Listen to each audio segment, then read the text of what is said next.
The first thing I noticed was how comfortable she looked holding my doorframe. Like she belonged there. Like my home had been waiting for her. She smiled, bright, practiced, almost sweet, and said, "Hi, I'm Sienna. Mark said you'd be the best person to help me." My hand was still on the doorknob. The chain lock was still on. The smell of onions and garlic from the soup I'd been stirring clung to my sweater.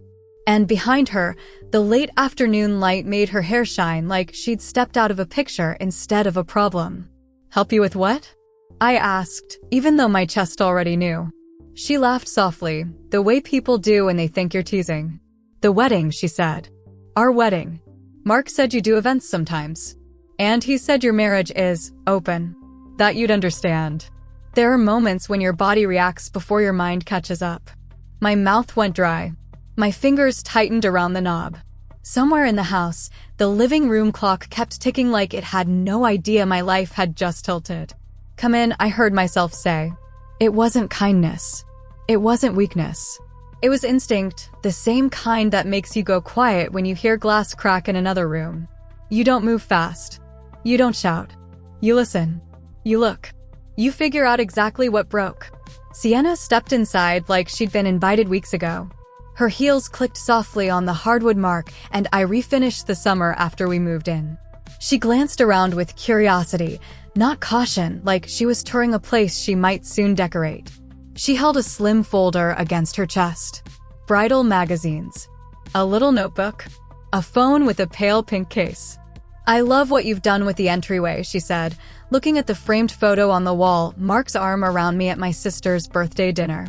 My smile in that photo was wide and easy, the kind that belongs to someone who still believes she is safe.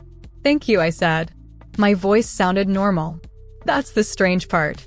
My voice sounded like I was hosting a neighbor. I led her into the kitchen because it was the brightest room in the house, and I needed light, real light on her face, on her hands, on the details. Because I had learned, over the years, that my feelings could lie to me. But details didn't. I turned down the stove and wiped my palms on a dish towel. Sienna sat at the table, setting the folder down carefully. She looked young, but not in a careless way. In a polished way. Late 20s, maybe. Her nails were neat. Her perfume was clean and floral, and it cut right through the smell of soup. She opened the folder and pulled out a few printed pages. "I made some notes," she said. "Venues, colors, the vibe. Mark says you have taste. He says you always make things beautiful." I stared at the word beautiful like it was something sharp. "Mark told you I plan weddings?" I asked. "Well, events," she corrected quickly. "He said you have a gift. And he said you'd want to help because you're not the jealous type." She said it gently, like she was trying not to offend me. Jealous. That word has been used to shrink women for centuries. If you cry, you're jealous. If you ask questions, you're insecure. If you want the truth, you're controlling. I didn't cry. I didn't ask the question I wanted to ask. I didn't do anything that would give Mark's lie more room to breathe. Instead, I poured her a glass of water and slid it across the table. "Tell me what he told you," I said. Sienna relaxed, visibly relieved. Like she'd been holding her breath, afraid I would slam the door and ruin her fairy tale. "Oh, it's not like that," she began quickly. "He said you two have this arrangement. That you're both mature, and you don't believe in traditional stuff. He said you're more like partners, and he's been honest about everything." Honest. That word landed like a stone in my stomach. I nodded slowly, like I was sorting information instead of choking on it. "And he told you he's still married," I said. "Well, yes," she said, as if it were normal. "But he said you were okay with it. He said you two are basically separated emotionally. He said the paperwork is just timing." I looked down at my hands. There was a thin scar across my knuckle from when Mark and I moved our couch in through the front door, years ago. I remembered laughing through the struggle, both of us sweating, the radio playing, Mark kissing my forehead and saying, "We're building something." Building. That's what I thought we were doing. Now a stranger was sitting at my table, talking about my husband like he was already hers. "What date are you thinking?" I asked, and my voice held steady enough to fool even me. Sienna brightened. She flipped to a page where she'd written options in tidy handwriting. "Late spring," she said. Maybe May. I want outdoor photos. Mark's mom thinks it would be beautiful if we did it at the family lake house, but I'm not sure if that's too intimate. Mark's mom. My stomach tightened again, but this time it wasn't shock. It was something colder. Because Mark's mother, Lorraine, had been asking me strange questions for months. Are you and Mark okay? She'd ask, pretending it was casual. Or he seemed stressed. Have you been giving him space? I thought she was worried about him. Now I wondered if she had been preparing the ground. I sat across from Sienna and listened as she spoke. She talked about flowers, white and blush. She talked about a small guest list. She talked about a simple dress, nothing too dramatic. She talked about vows and how Mark said he wanted to write his own. Every word she said painted a picture. And in that picture, I wasn't a person. I was a detail. A formality. A woman who would smile politely from the side while my husband stepped into a new life. I noticed her left hand. No ring. But I noticed the way she kept touching her finger, like she could already feel it there. Mark proposed. I asked. Sienna's face warmed. She lowered her voice. Like she was sharing something sacred. Not officially, she admitted.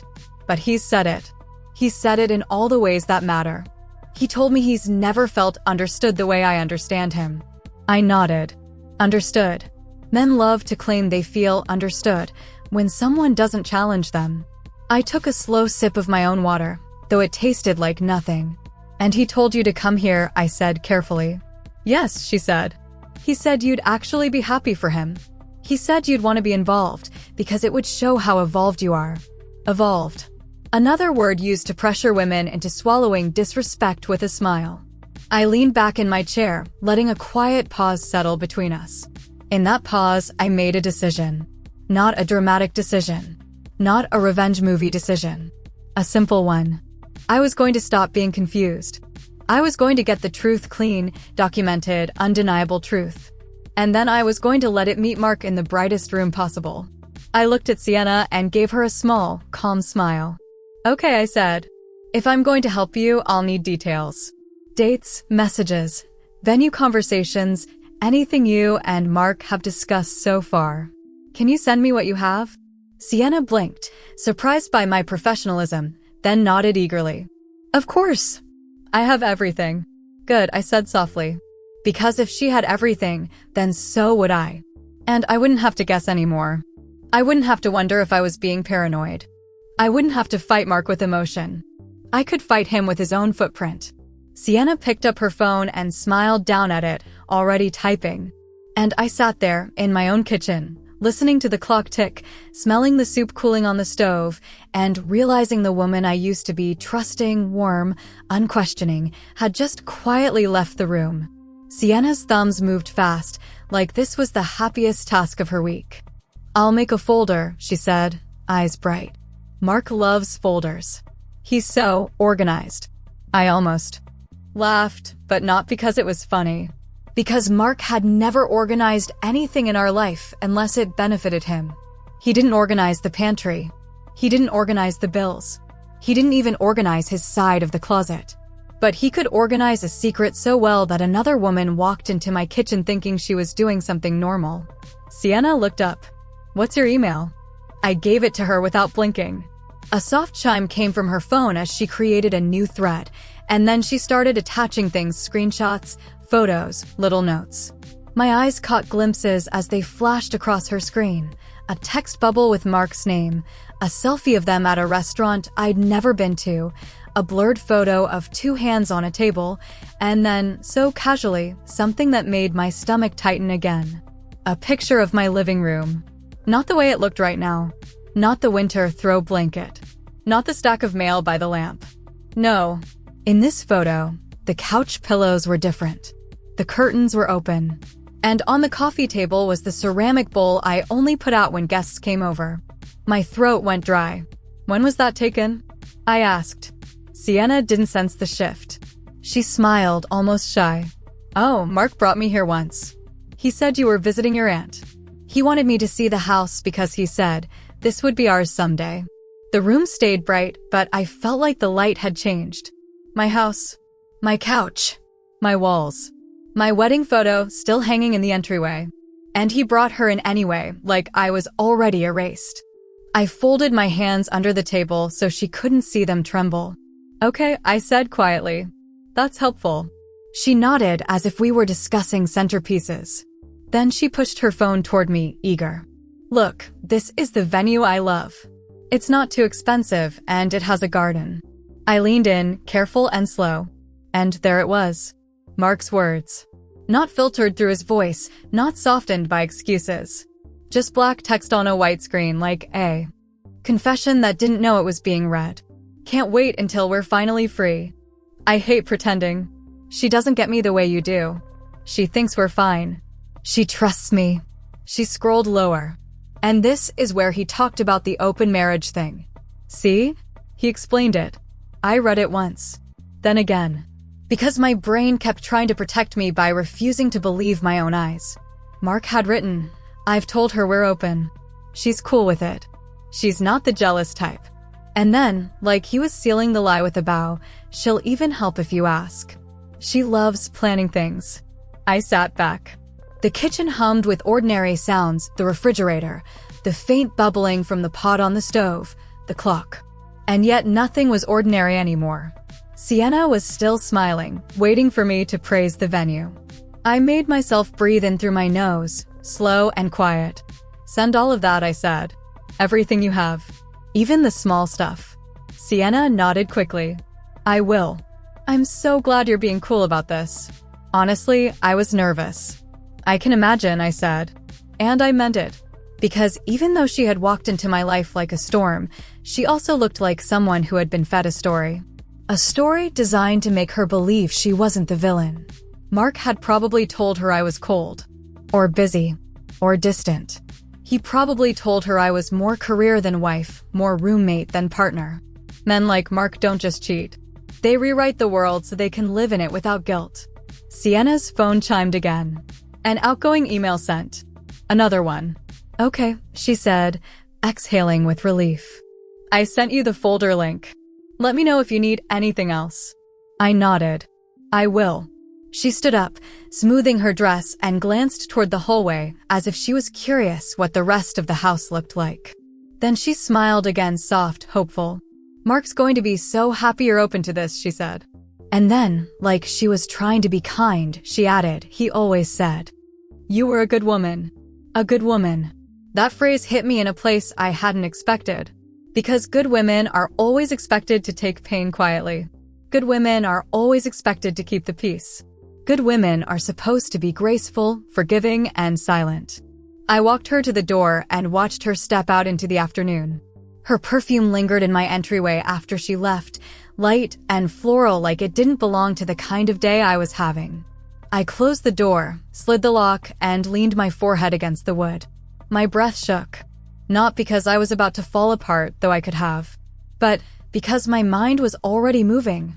I went to my phone. There were no missed calls from Mark. No texts. Nothing. Of course not. He probably thought everything was going smoothly. He probably thought I was in the dark, smiling in the kitchen, stirring soup like the wife in a story he controlled. I walked to the stove, turned it off completely, and stood there for a second, staring at the steam fading from the pot. Then I opened my email. The folder was there. Sienna's neat little wedding planning label made me want to scream, but I didn't. I clicked. Screenshots. Voice notes. Photos. Conversations. Days and days of evidence. Mark's name in every thread. Mark's promises, his jokes, his I miss you, his I love you, written as casually as he wrote grocery lists. And then I saw something that made my knees feel weak. A screenshot of a calendar invite. Dinner with Lorraine. Lorraine was Mark's mother. And next to it was a note from Mark. Mom loves you. She said you're the kind of girl she always wanted me to be with. I sat down at the kitchen table hard enough that the chair scraped the floor. So Lorraine knew. Not just suspected. Not just worried. She knew. And she approved. My chest tightened, and for a second I had to press my palm against my sternum like I could physically hold myself together. I didn't cry right away. I just sat there and stared at that sentence until the room blurred. Then the tears came, not loud, Not dramatic. Just quiet, hot tears slipping down my face while my whole body tried to process the shape of this betrayal. It wasn't just a husband cheating. It was a husband recruiting my life into his lie. It was a mother-in-law smiling at me while choosing someone else for her son. It was my home used as a stage for a story where I wasn't even a character anymore. I wiped my face with the dish towel still on the counter, the same one I'd used earlier when I was pretending to be calm. I stood up and walked to the living room. The house looked the same. Same couch, same rug, same framed photos. But now every object felt like a witness. I picked up a photo of Mark and me from our anniversary trip to the coast. We were standing near the water. My hair was messy from the wind. His arm was around my shoulders. I remembered that day so clearly. He had said, "I don't ever want to lose you."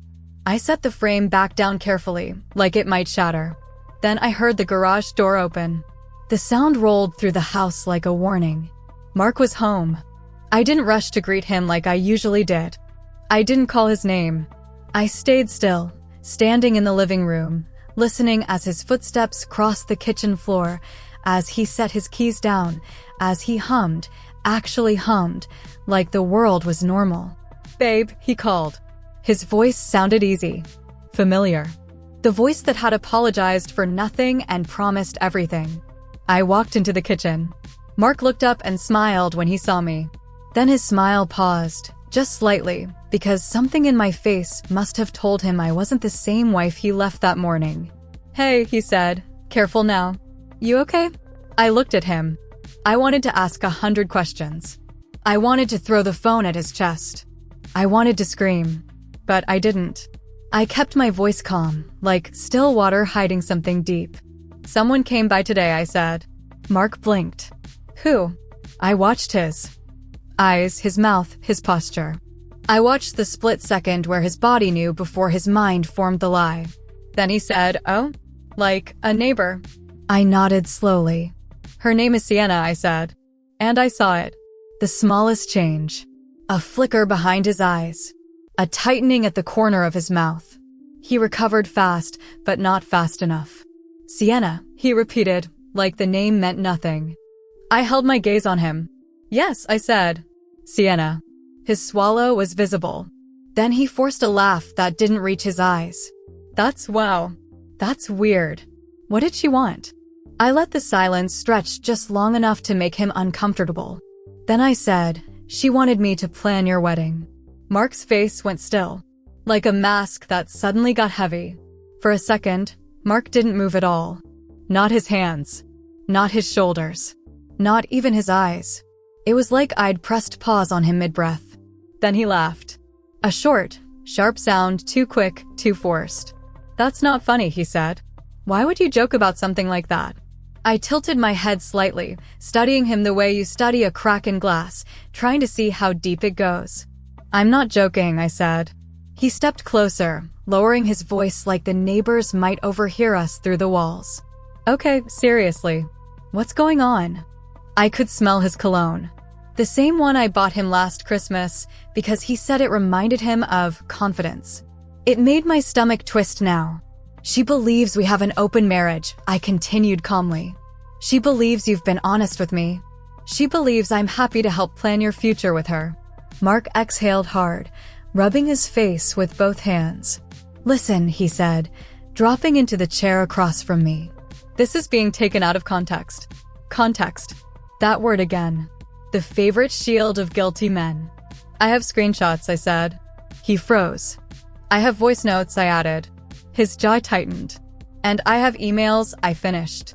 Folders. Dates. Messages. Photos. Including one of her sitting on our couch. He looked up at me then, really looked. And in that moment, I saw it. Not remorse. Fear. "You went through my phone?" he asked. I almost smiled. "No," I said. "She gave them to me." The color drained from his face so fast it startled even me. For a moment, neither of us spoke. The clock kept ticking. The refrigerator hummed. Outside, a car drove past, ordinary life continuing like nothing was wrong. Mark finally leaned back in his chair, crossing his arms like he was bracing for impact. "Okay," he said slowly. Let's talk about this like adults. I sat down across from him. Adults don't lie about their wives, I said. They don't tell other women their marriage is open when it isn't. And they don't invite their mistress into their wife's home. He flinched at the word mistress. I didn't mean for it to get this far, he said. You and we've been distant. You're always busy. You don't really see me anymore. I laughed then. Not loudly. Not cruelly. Just once. You mean I trusted you, I said. And didn't interrogate you like a suspect. That's not fair, he snapped. I felt invisible. Invisible. The man who took up all the space in every room he entered. The man whose needs always came first. You were invisible, I repeated quietly, because you stopped showing up. He shook his head. I didn't stop loving you. No, I said. You just stopped respecting me. He opened his mouth to argue, but I held up a hand. I'm not here to debate your feelings, I said. I'm here to tell you what's going to happen next. That caught his attention. I leaned forward, resting my elbows on the table. There's a family dinner this Sunday, I said. At your mother's house. His eyes flicked away. She invited me, I added. She's been very kind lately. Mark swallowed. And I continued, you're going to tell Sienna to come. He stared at me like I'd lost my mind. What? He said. No. Absolutely not. You will, I said. Because if you don't, I will. That would be humiliating, he said sharply. I nodded. Yes, it will. He stood up abruptly, pacing the kitchen. You're trying to punish me. No, I said. I'm trying to stop lying. He turned to face me. You want to destroy my family. I met his eyes. You already did, I said. I'm just turning on the lights. He dragged a hand through his hair. Please, he said, lowering his voice. Let's handle this privately. Privately. Behind closed doors. Where men like Mark do their best work. No, I said. I've been private for years. I've been quiet. I've been accommodating. I've been understanding. I stood up. And all it did, I continued, was make room for you to betray me comfortably. He stared at me, searching for something, hesitation, maybe. Mercy. He didn't find it. What do you want? He asked finally. I want the truth, I said. In front of the people who helped you hide it. He shook his head slowly. My mother will never forgive you. I smiled faintly. That's not my problem. That night, Mark slept on the couch. Not because I told him to. Because he knew better than to climb into a bed that no longer belonged to him. I lay awake, staring at the ceiling, listening to the house breathe around me. Every memory replayed itself differently now. The late nights. The sudden gym habit. The way he angled his phone away from me. The way his mother's hugs had grown stiff. It all made sense. But clarity didn't bring peace. It brought resolve. Sunday came faster than I expected. I dressed carefully, not dramatically, not mournfully. Just myself. The version of me who deserved to be seen. When we arrived at Lorraine's house, the driveway was already full. Family cars. Familiar shapes. Familiar faces. Inside, the house smelled like roast chicken and lemon polish. Lorraine greeted us with a tight smile. My son, she said, kissing Mark's cheek. Then she turned to me. You look lovely. Thank you, I said. Sienna arrived 20 minutes later. She looked nervous. She smiled when she saw me. And then she saw Mark. The confusion on her face was immediate. Because whatever story he'd told her after our conversation, it hadn't prepared her for this. Lorraine's eyes flicked between us. What's going on? She asked. I took a breath. This was it. I think, I said gently, we should all sit down. Mark reached for my arm. I stepped away. I invited Sienna, I said, meeting Lorraine's gaze, because she's been planning something important with your son. Silence spread across the room. Sienna's voice trembled. Mark. He looked trapped. I pulled out my phone. I'm Mark's wife, I said calmly. And until very recently, I had no idea he was telling other women we have an open marriage. Lorraine's face drained of color. Mark opened his mouth. I held up my phone. And before anyone speaks, I said, I have receipts. The room felt like it tilted. Every eye turned toward me. Every breath held. And for the first time since Sienna stood on my doorstep, I didn't feel weak. I felt steady. No one moved. Not Lorraine. Not Mark. Not Sienna. The air in that living room felt thick, like it had weight. I could hear the faint hum of the refrigerator from the kitchen. The clink of a spoon against a plate somewhere behind me. Someone's phone vibrating on a coffee table, forgotten. This is inappropriate, Lorraine said finally, her voice tight. We're about to eat.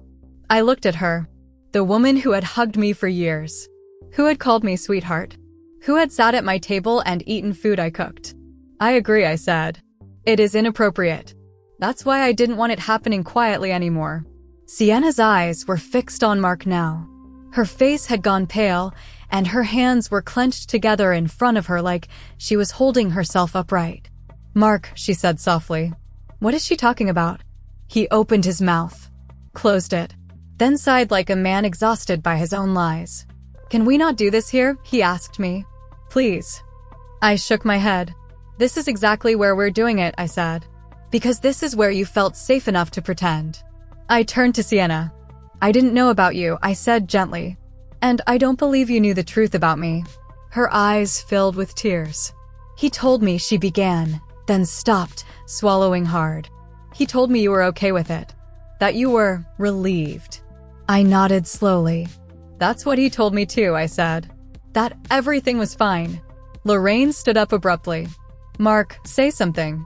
He rubbed his face again, pacing now, like a caged animal. It wasn't supposed to come out like this, he said. I was trying to figure things out. By lying to two women at the same time? Sienna asked, her voice shaking. He turned to her. I didn't lie to you. I just simplified. I felt something in my chest snap, not break, but harden. Simplified, I repeated. You told her I was fine with this. You told her I'd help plan your wedding. Lorraine's hand flew to her mouth. Wedding, she whispered. I turned to her. Yes, I said.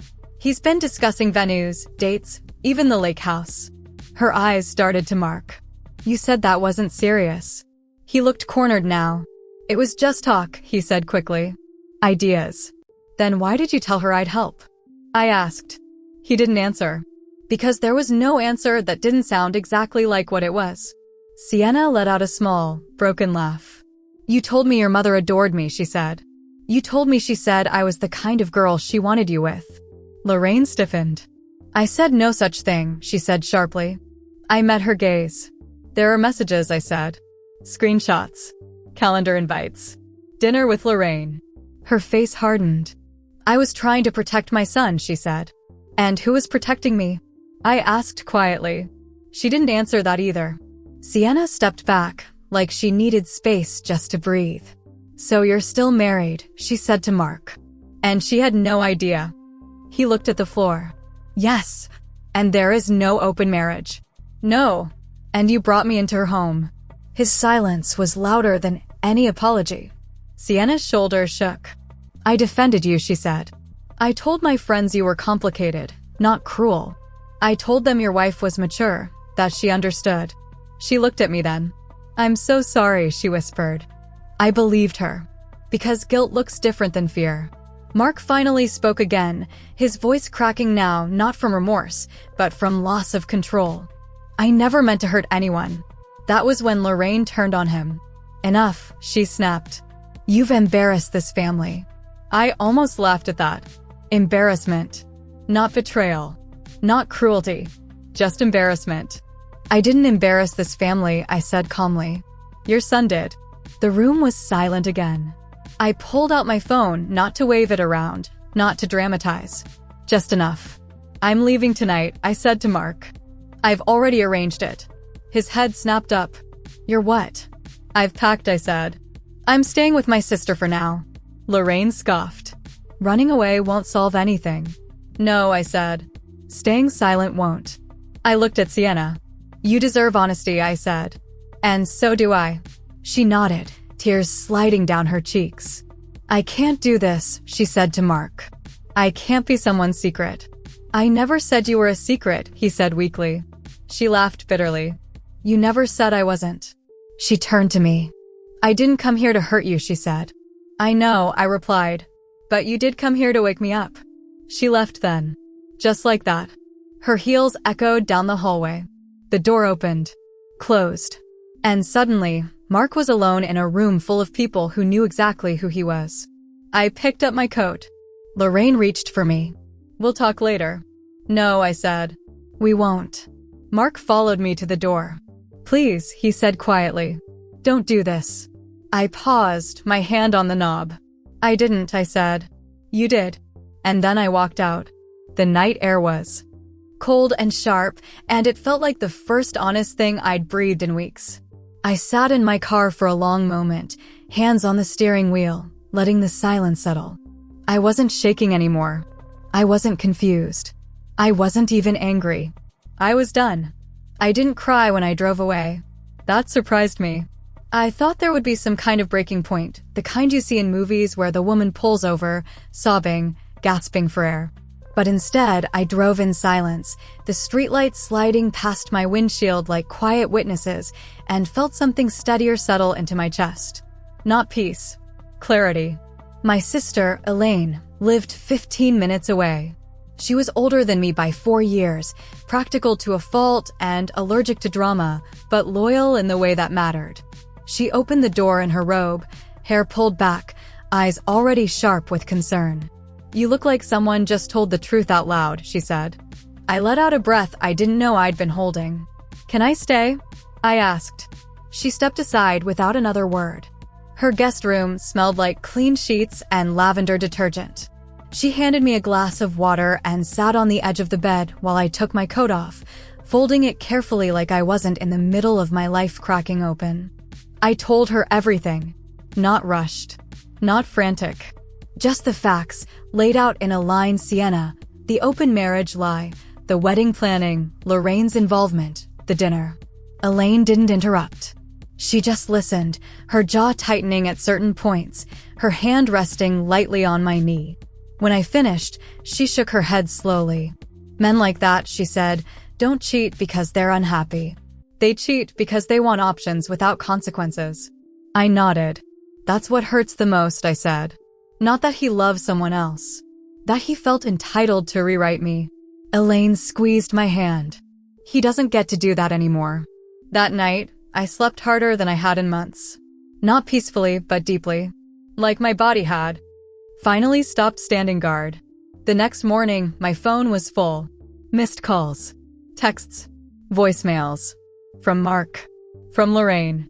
Even from an aunt I barely spoke to. I didn't listen to any of them right away. I made coffee instead. Sat at the small kitchen table. Watched the steam rise. Let myself feel the shape of the day before stepping into it. Then I opened Mark's first message. "Please call me. We need to talk." The second, "I made a mistake. I'll fix it." The third, she meant nothing. "You're my wife." I stared at that last line for a long time. Because it wasn't true. If I were nothing, this would have been simpler. But I wasn't nothing. I was inconvenient. I replied once, "I'm not discussing this privately anymore. All communication can go through my lawyer." It felt strange, typing that. Adult. Final. Elaine looked over my shoulder and nodded approvingly. The fallout came quietly, but thoroughly. Lorraine stopped calling after I returned her last voicemail with a single sentence. "I won't protect your son from the truth you helped create." Mark's siblings reached out, some with awkward apologies, some with silence that said enough. Sienna emailed me 2 days later. The subject line read, "Thank you for telling me the truth." Her message was simple. She said she had ended things. That she felt ashamed but grateful. That she was starting therapy. That she hoped I found peace. I replied with one sentence. "I hope you never accept half-truths again." I meant it for both of us. Weeks passed. Then months. Mark moved out officially. The house went quiet in a way that felt hollow at first, then breathable. I donated furniture I couldn't stand to look at anymore. I repainted the bedroom. I changed the locks. Each action felt small, but together they stitched something back into me. People asked how I was doing. I learned to answer honestly without bleeding. "I'm rebuilding," I'd say. And I was. I found strength in routines. Morning walks. Journaling. Sitting on my porch at dusk with a cup of tea, watching the light change. I didn't rush forgiveness. I didn't rush healing. I let them arrive in their own time. One afternoon, months later, I ran into Lorraine at the grocery store. She looked older, smaller. She started to speak, then stopped. I met her eyes. "I wish you well," I said, and meant it. Then I walked away. Because closure doesn't always look like apologies. Sometimes it looks like boundaries that hold. The day the divorce papers were finalized, I stood alone in my kitchen, the same kitchen where Sienna had once sat, smiling, holding wedding magazines. The room looked different now. Not because I'd changed it dramatically, but because I had changed. I brewed soup again that night. The same recipe. Onions. Garlic. Slow simmer. The smell filled the house, familiar but no longer fragile. I ate at the table alone, but I didn't feel lonely. I felt present. And I thought about how easily I could have stayed quiet. How easily I could have swallowed the lie, kept the marriage, protected everyone else's comfort. But then I wouldn't have had this calm, hard-earned truth of who I was and what I deserved. I learned something important through all of it. Dignity isn't loud. It doesn't shout or slam doors. It stands still and refuses to be rewritten. And when it finally speaks, it doesn't need permission.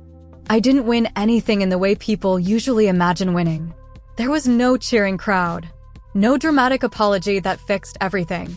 No moment where the pain suddenly vanished. What I gained was quieter than that. I gained my voice back. I learned that betrayal doesn't always arrive loudly.